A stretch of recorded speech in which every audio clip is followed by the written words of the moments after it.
কানাডার পরবর্তী প্রধানমন্ত্রী হচ্ছেন লিবারেল পার্টির মার্ক কার্নি। 64% ভোটে জয় পেয়েছে তার দল। কাতার ভিত্তিক সংবাদ মাধ্যম আল জাজিরার প্রতিবেদনে এ তথ্য জানানো হয়।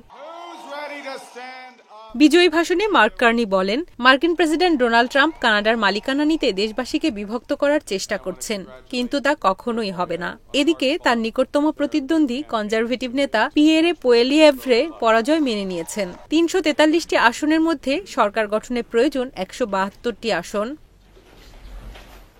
গত জানুয়ারিতে প্রধানমন্ত্রী ও লিবারেল পার্টির পদ থেকে সরে দাঁড়ান জাস্টিন ট্রুডো। এরপরই তার স্থলাভিষিক্ত হন ব্যাংক অব কানাডা ও ব্যাংক অব ইংল্যান্ডের সাবেক গভর্নর মার্ক কার্নি।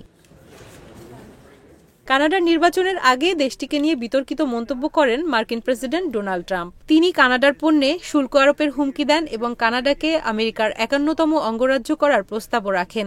এতে করে কানাডায় দেশপ্রেম নিয়ে জনমনে জোরালো সাড়া পড়ে। এর প্রভাব পড়ে নির্বাচনী প্রচারণাতেও। এই পরিস্থিতিতে জনপ্রিয়তা বেড়ে যায় লিবারেল পার্টির নেতা মার্ক কার্নির।